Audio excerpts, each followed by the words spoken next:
ואל תהי נוח לכעוס. dit Rabbeinu Yonah, עליו השלום, ידוע כי מידת הכעס היא רעה עד מאוד. La colère, pas comme les autres midotes où Rabbeinu Yonah il parle de façon simple. Et là, c'est très très très mauvais. La nature de l'homme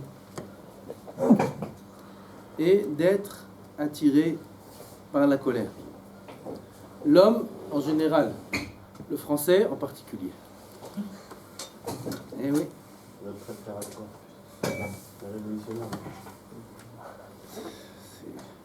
C'est une créature à part entière, le français. Les Tzano, les Karas, les Kapdano, et tout. Oh, Hachem, il y a tout chez les Français. Alors, il y a un bon cœur. Il y a un bon cœur qui se. Again, Amro Achar, Sheyesh Lecha Lichros, Liframim, Al Kochacha Tizaer, Shelo Tiye Noach Lichros. ויחפוץ רצונך את הכעס, תשקול במאזני שכלך אם מפני הדבר ההוא ראוי לכעוס. Il y a parfois des situations où, oui, il faut se mettre en colère.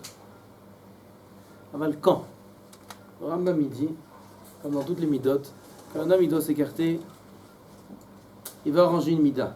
Il doit s'écarter d'abord à l'extrême, l'autre extrême de la mida. Et une fois qu'il s'est habitué un certain temps, alors il peut revenir dans le milieu. Pareil, il dit le Rambam dans la colère, un homme qui est coléreux et qui n'est pas coléreux.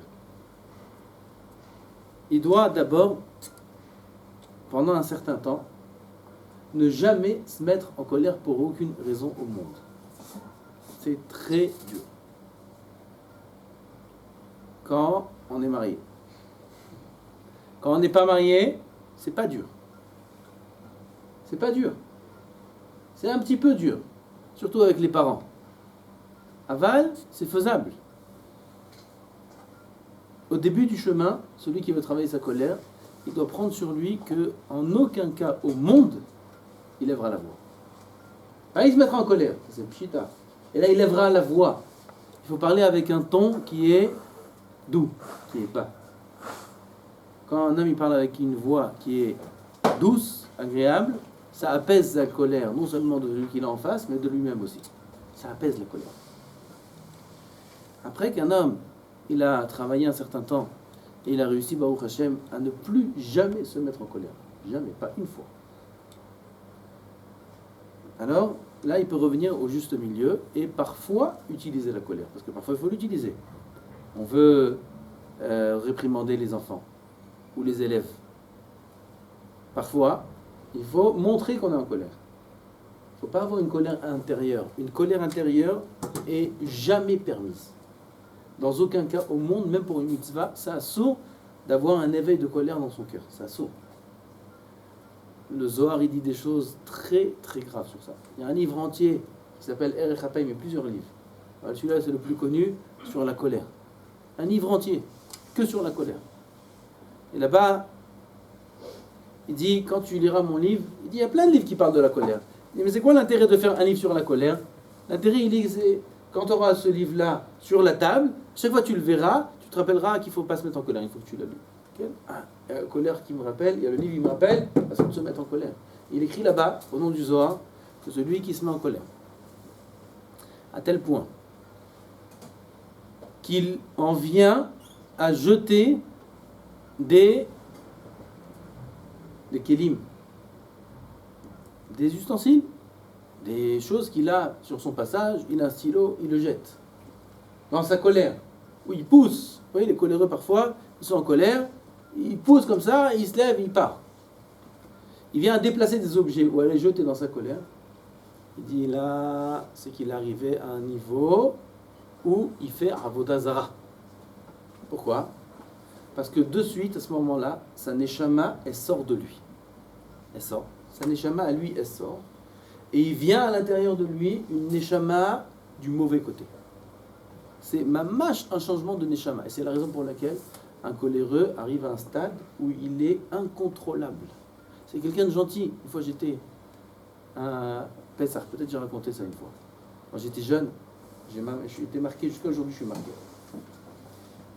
Il y avait quelqu'un dans une famille, il s'appelait Abraham. Abraham Ishachesed. Tu vois cet homme-là, tout le monde, qu'est-ce qu'ils disent de lui? On n'a jamais vu un homme aussi benachat. Il est gentil, il est calme, il est doux. Tout le monde s'excite, c'est tous des Marocains là-bas. Et lui, il est assis là-bas comme ça. Tu vois, jamais il parle. Et quand il parle, Ah, Machou Yurad. Et on était à un Lel Pessah ensemble. Je parle de ça peut-être il y a 27 ans, 28 ans, peut-être 30 ans même. Et on passe un Lel Pessah. Et Lel Pessah, avec les Marocains et les c'était très très sympa. On était 50 personnes chez ma grand-mère. Et ils ont bu, les grands, ils ont bu. Et lui aussi, il a bu. Tout le monde boit, lui aussi, il boit. Après, on s'est séparés. Chacun, il avait un endroit où dormir. 50 personnes, tous réunis. Il dort dans cette maison, tel groupe dans cette maison, tel groupe dans cette maison. On avait fini très tard, peut-être 1h, 2h du matin. Et ils avaient bien bu, la famille. Et on arrive. Et voilà le grand calme mondial. Hachem Yirachem, ce que mes yeux, ils ont vu. Un ouragan. C'est quoi un ouragan? Et encore, un ouragan c'est gentil. Une tornade, un ouragan, un tsunami. Je ne veux pas dire de détails, pas pareil, c'est le kavod du Beta Knesset, je ne veux pas dire des choses qui ne sont pas jolies, des actions qui ne sont pas jolies. Aval, le comportement le plus moche qu'un homme peut se comporter. Plus que ça, il n'y a pas. Dans une colère incroyable, Mamash Rabotai, je vous dis, c'était un volcan j'ai vu devant moi. Moi j'étais jeune, vite, je suis parti, j'ai appelé ma grand-mère, j'ai appelé mon grand-père, j'ai dit, ah oui, venez. Regardez ce qui se passe. Aval, quel moussard j'ai appris. Quel moussard j'ai appris. Tu vois un homme calme, gentil, tout ce que tu veux. Aval, un homme, il se vérifie, Bekiso, Bekoso, Bekaraso. Koso, tu lui donnes à boire, il est sous, tu vois bidou qui il est. Comment à Pourim on arrive à détecter les élèves? Ils sont tous dans la fête. Aval, nous on a l'œil. On voit celui-là comment il réagit, complètement sous. Celui-là complètement sous. Comment il est plein de Torah, avec plein de Yirat Shamayim. Il vient, il fait tchouva, il s'attache à la Torah. L'autre il est sous. Il se roule par terre, il rigole, il jette de l'argent. Zekacha, un homme tu le vérifies, Bekoso, quand il boit. Baruch Hashem, il y en a, même sans boire, on peut les voir, les coléreux. Même sans boire. Okay. Alors juste je dis que pas tout celui qui est calme, c'est un vrai calme. Parfois il y a des faux calmes. La colère c'est quelque chose de très profond en soi. Et si un homme il ne la travaille pas, il risque dans sa vie d'avoir beaucoup de surprises. Beaucoup de surprises. Parce que si un homme ne travaille pas ses méthodes quand il est jeune, il ne pourra pas les travailler quand il sera un peu plus âgé. Il n'a pas besoin de 50 ans. Même à 30 ans, si un homme ne s'est pas habitué à travailler sur lui quand il est jeune, mamash, faire une avédat, dans la yeshiva même, travailler sur sa colère, travailler sur ses ta'ava, sur sa plaisir, sur la jalousie, etc., etc. Il n'a pas fait un travail sur lui quand il est jeune. Après, c'est très difficile. Chez chacun de nous, il y a à l'intérieur un égout. Parfois, il est bien atoum. Comment on dit atoum en français? Bien hermétique. Il n'y a aucune odeur qui sort de l'égout. Aucune odeur.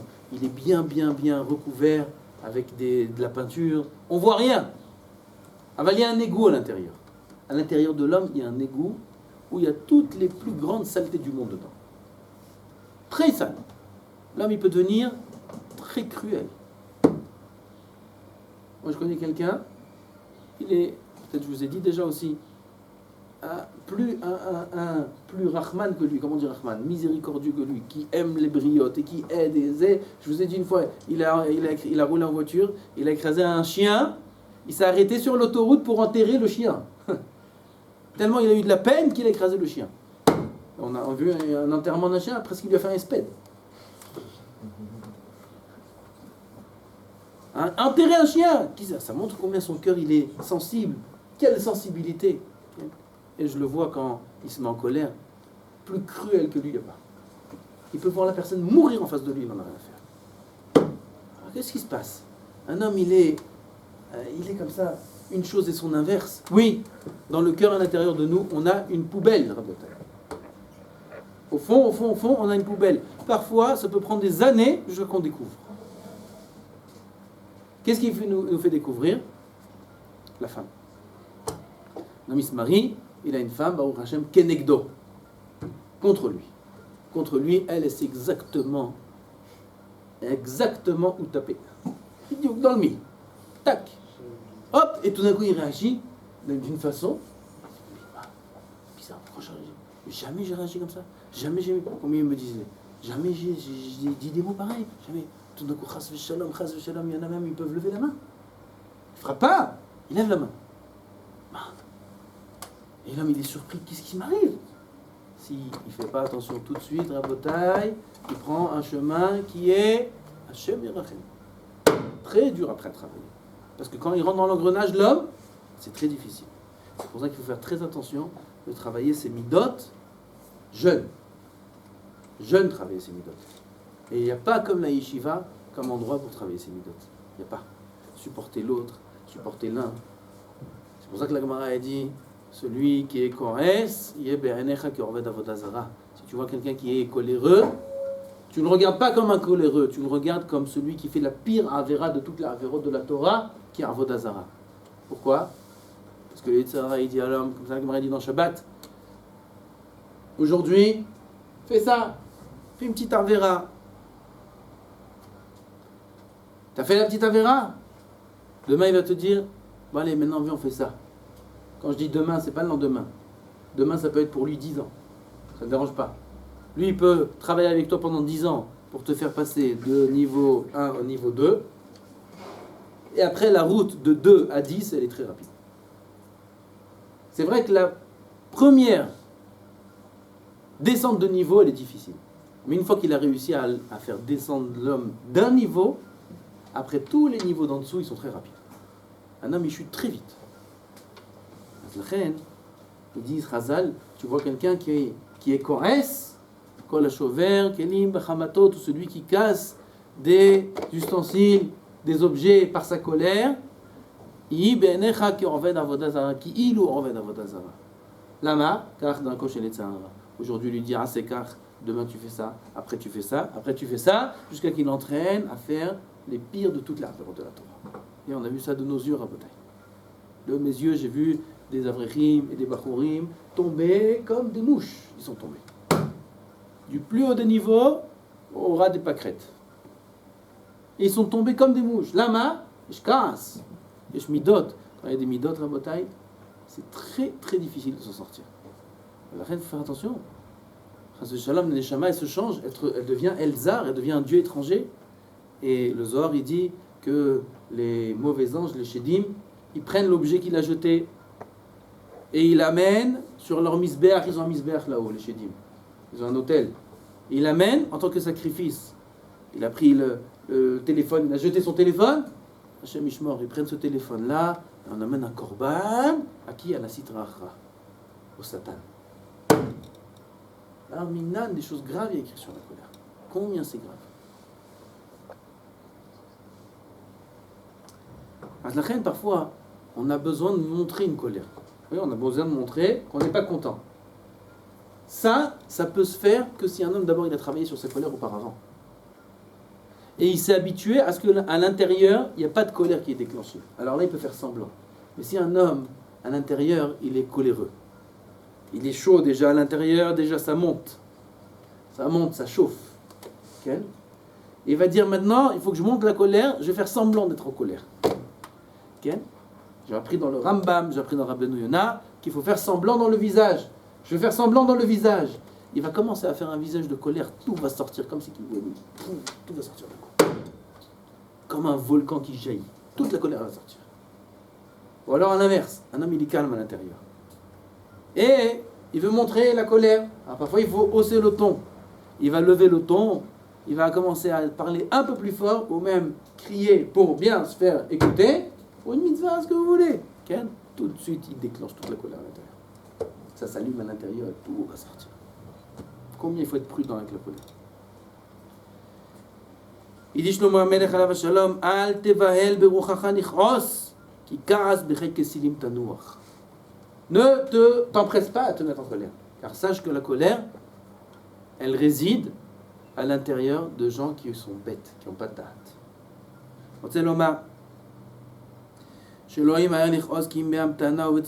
Il faut faire attention de ne se mettre en colère qu'avec une grande patience, et que s'il y a un réel besoin, et qu'il ne fasse pas comme le bête, que le bête il s'empresse à mettre en colère tout de suite, on lui a dit un mot qui ne lui plaît pas, tout de suite, je crois qu'il est dans la rue, il croit qu'il est celui-là. Là, ils viennent des cités, les pauvres. Dans les cités, il n'y a pas de parole là-bas. Tout de suite, t'as dit un mot, t'as dit un truc, tout de suite il réagit comme ça. Il croit que ça marche comme ça la vie. Ça marche pas comme ça la vie. Il faut faire attention. Ça c'est le xil celui-là. Le bête il sait pas parler. Le bête il sait que montrer et faire des grimaces, etc.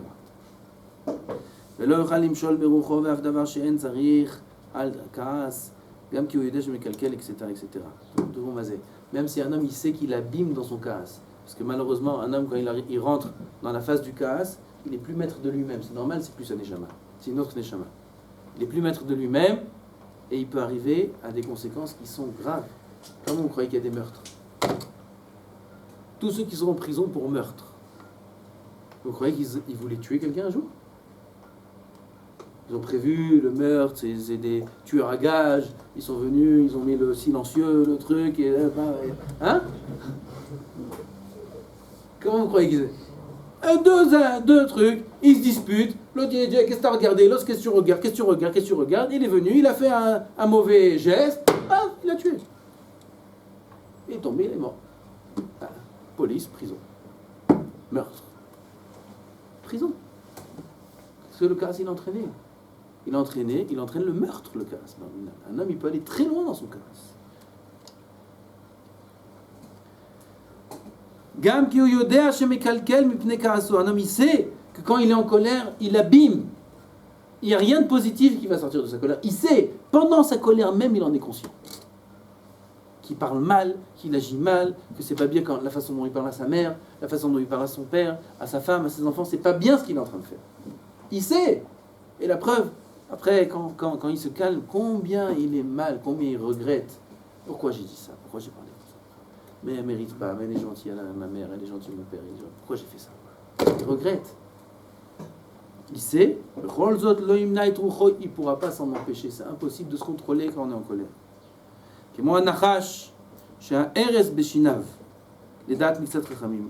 La Gemara a dit comment il est le serpent, le venin du serpent, comment il sort.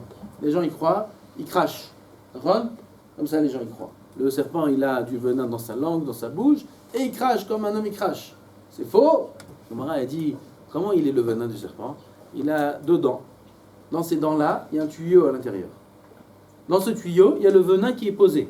Juste, il meurt, c'est comme une seringue. Il meurt, tac, le venin il rentre dans le corps de l'homme. Pas il meurt, il mord. Il mord, le venin il rentre dans le corps de l'homme. Ça, c'est la façon dont le serpent, il a son venin. Le coléreux, c'est la même chose. La colère, elle est là, comme le venin. Elle est là, elle est prête à sortir. Un demi-mot, paf, ça explose. Le nachash, il n'a pas besoin de jeter le venin. La colère, elle est à l'intérieur de l'imbécile. Elle est à l'intérieur du bête. Elle est déjà posée, la colère. Les sham nimtsa ou me'elav yotze, elle sort toute seule. V'zeh ma shamu chachamim zechronam levracha b'shlosha dvarim adam nikar bekoso, bekiso ou bekaraso. Et là, on reconnaît qui est réellement la personne.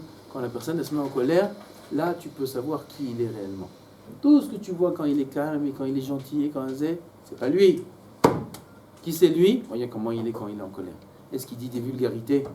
Est-ce qu'il fait des gestes agressifs? Est-ce qu'il est cruel avec la personne envers qui il a la colère? Si oui, sache que c'est ça lui.